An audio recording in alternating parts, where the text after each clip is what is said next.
ये है एंटार्क्टिका, जो सदियों से इंसानों की पहुंच से दूर और उनके लिए एक बहुत बड़ी मिस्ट्री रहा है। चाहे वो ब्लड वाटरफॉल्स हों, मिस्टीरियस एनिमल्स हों, अंडरग्राउंड लेक्स हों या बर्फ के नीचे दबे हुए शहर हों, एंटार्क्टिका के बारे में कई ऐसी मिथ्स और मिस्ट्रीज हैं जिनका आज भी सुराग नहीं लगाया जा सका। एंटार्क्टिका दुनिया का वो अकेला कॉन्टिनेंट है जहाँ कोई इंसान नहीं रहता, क्योंकि यहाँ पर टेम्परेचर -90 डिग्री सेल्सियस तक चला जाता है। इसके साथ साथ यहाँ पर 300 किलोमीटर/आवर की स्पीड से बर्फ के तूफान भी आते हैं। इसी तरह एंटार्क्टिका दुनिया का सबसे ड्राई कॉन्टिनेंट भी है। इतना ड्राई कि आपको शायद ये जानकर हैरत होगी कि इसे डेजर्ट भी कहा जाता है, क्योंकि यहाँ पर सिर्फ 51 मिलीमीटर बारिश होती है। इस सब के बावजूद पिछले कई 100 साल से बहुत से कंट्रीज एंटार्क्टिका का कंट्रोल लेने की कोशिश कर रहे हैं। एंटार्क्टिका का ये मैप देखें। इस हिस्से को फ्रांस क्लेम करता है, इस पार्ट को नॉर्वे क्लेम करता है, ऑस्ट्रेलिया इस सारी राइट साइड को क्लेम करता है। इसी तरह ब्रिटेन, चिली, अर्जेंटीना और न्यूजीलैंड भी एंटार्क्टिका के कुछ हिस्सों को क्लेम करते हैं। लेकिन आखिर इसकी वजह क्या है? बर्फ की इस तह के नीचे आखिर ऐसा क्या है कि दुनिया की सुपर पावर्स इसका कंट्रोल लेना चाहती हैं? आज हम सॉल्व करने जा रहे हैं एंटार्क्टिका की कुछ मिस्ट्रीज, और साथ ही में हम इसकी भी खोज लगाएंगे कि एंटार्क्टिका को असल में डिस्कवर किसने किया था। और आखिर में हम ये भी देखेंगे कि इस बर्फ के नीचे आखिर ऐसे क्या राज छुपे हैं जिन्हें दुनिया की सुपर पावर्स जानती हैं और इसीलिए वो एंटार्क्टिका का कंट्रोल लेना चाहती हैं।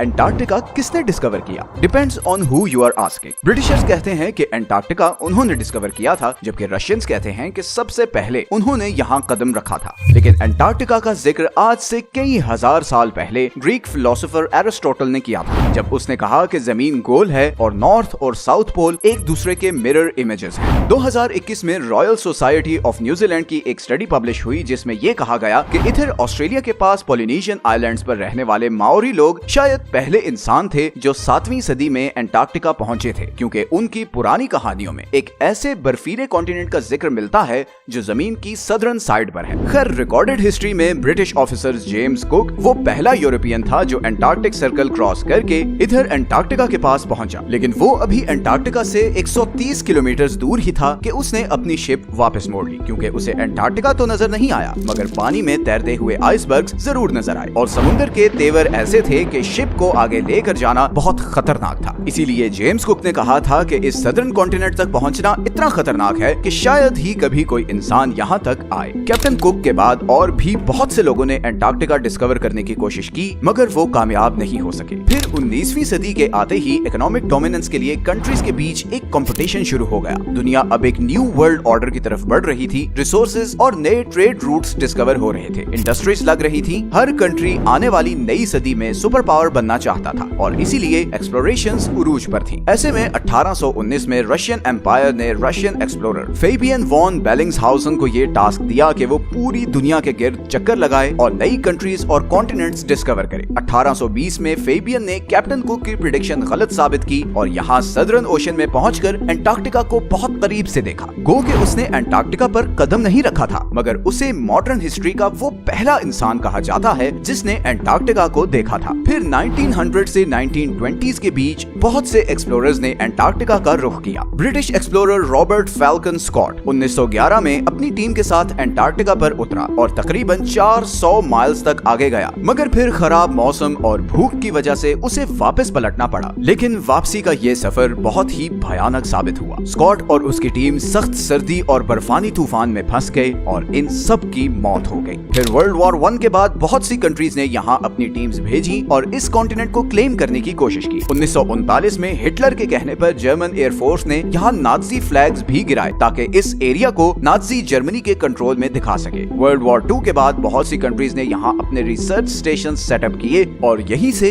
फिर एंटार्क्टिका के बारे में मिस्टीरियस डिस्कवरीज होना शुरू हुई। सबसे पहली और बड़ी मिस्टीरियस डिस्कवरी ये है कि किसी जमाने में एंटार्क्टिका पर बर्फ नहीं बल्कि घने जंगल थे। इंपीरियल कॉलेज ऑफ लंदन के साइंटिस्ट्स के मुताबिक उन्हें यहाँ फॉसिलाइज्ड वुड मिली, जिससे पता चलता है कि करीबन 90 मिलियन ईयर्स पहले एंटार्क्टिका एक गर्म कॉन्टिनेंट था जहाँ पर घने जंगल होते थे। इसके अलावा उन्हें यहाँ कुछ ऐसे इंसेक्ट्स के फॉसिल्स भी मिले जो सिर्फ गर्म इलाकों में होते हैं। एंटार्क्टिका के बारे में दूसरी बड़ी और मिस्टीरियस डिस्कवरी ये थी कि इस 3 किलोमीटर की बर्फ के नीचे 400 लेक्स हैं जिनका अपना ही इकोसिस्टम है। वहाँ पर ऐसे समुद्री जानवर हैं जो पूरी दुनिया में कहीं नहीं होते, जैसे ये बड़े बड़े स्पाइडर्स और सी थ्रू जेलीफिश। ये बर्फ के नीचे एक अलग ही दुनिया है। इसी तरह अंटार्कटिका पर एक और चीज जिसने बहुत से एक्सप्लोरर्स को बहुत सालों तक पजल किए रखा, वो ये खूनी चश्मे हैं। मैकमर्डो की वैली में ये वाटरफॉल ऐसे है जैसे बर्फ से खून निकल रहा हो। मगर हाल ही में साइंटिस्ट्स ने ये डिस्कवरी की है कि इस वाटरफॉल का सुर्ख रंग इसलिए है क्योंकि इस चश्मे को एक बहुत ही सॉल्टी लेक से पानी आता था, जिस पर अब कई 100 फुट बर्फ पड़ चुकी है और वो लेक एटमॉस्फेयर से बिल्कुल कट ऑफ है। इस पानी में बहुत ज्यादा आयरन है और इसीलिए जब ये पानी चश्मे में आता है तो ऑक्सीजन और धूप की वजह से पानी में मौजूद आयरन ऑक्सीडाइज होता है और उसका बिल्कुल जंग जैसा कलर हो जाता है। अंटार्कटिका के बारे में तीसरी सबसे बड़ी मिस्ट्री और कॉन्स्पिरेसी ये है कि इस बर्फ के नीचे कोई एंशिएंट सिविलाइजेशन है। बहुत से लोगों ने ये क्लेम किया है कि यहाँ पर एलियन स्पेस शिप्स भी देखी गई हैं। 2016 में गूगल अर्थ पर अंटार्कटिका में बहुत सी अनयूजुअल एक्टिविटीज रिकॉर्ड की गई हैं। कॉन्स्पिरेसी थ्योरिस्ट्स जहाँ इन्हें एलियन यूएफओज कहते रहे, वहीं बहुत से पॉलिटिकल एक्सपर्ट्स के नजदीक ये अमेरिका और दूसरे कंट्रीज के सीक्रेट एयर ऑपरेशंस हैं जो वो अंटार्कटिका में कर रहे हैं। और यहीं पर आता है अंटार्कटिका का वो हिडन पॉलिटिकल फ्रंट जिससे बहुत कम लोग अवेयर हैं। जहां बाकी पूरी दुनिया दूसरे जियोपॉलिटिकल इश्यूज में उलझी हुई है, वहीं अमेरिका, चाइना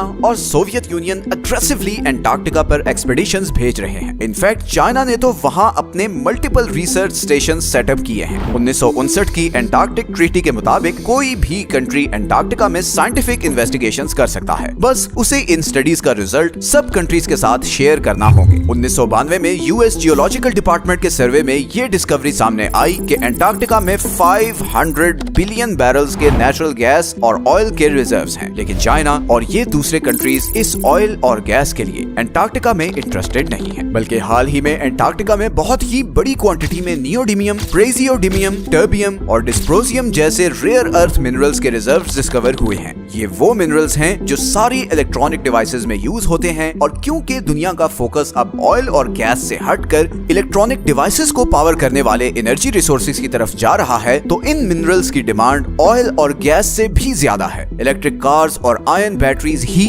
अब फ्यूचर हैं और फ्यूचर को कंट्रोल करने की ये रेस ही इन सुपर पावर्स को अंटार्कटिका की बर्फ और तूफानों में ले आई है। अंटार्कटिका की लास्ट मिस्टीरियस डिस्कवरी ये सदर्न ओशंस है। दुनिया के खतरनाक तरीन समुद्रों में सदर्न ओशन का नाम आता है। हमारी दुनिया का क्लाइमेट और वाटर सप्लाई ये सदर्न ओशन ही कंट्रोल करता है, क्योंकि ये अटलांटिक और पैसिफिक ओशन के साथ भी मिलता है। साइंटिस्ट्स के मुताबिक दुनिया का 15% carbon emission southern ocean absorb करता है और ग्लोबल वार्मिंग के साथ साथ इस ओशन की इंपॉर्टेंस बढ़ती जा रही है, क्योंकि यहाँ पर जमी हुई बर्फ पिघल रही है और बर्फ के पिघलने से बहुत से खजाने अब बाहर आ रहे हैं जिन समुद्रों में कभी इंसान जाने का सोच भी नहीं सकते थे। बहुत जल्द वो इम्पोर्टेंट ट्रेड रूट्स बनने वाले हैं। अंटार्कटिका पर अब भी बहुत सी स्टडीज चल रही हैं और हु नोस कि आने वाले टाइम में और क्या मिस्टीरियस चीजें अंटार्कटिका के बारे में डिस्कवर होंगी। ये हैं वो सारे सोर्सेज जहां से हमने इस वीडियो के लिए कंसल्ट किया है। अगर आपको इस तरह के टॉपिक्स पसंद हैं तो नीचे कमेंट्स में जरूर बताएं। मिलते हैं नेक्स्ट वीडियो में एक और इंटरेस्टिंग टॉपिक के साथ। अपना ख्याल रखें। अल्लाह हाफिज।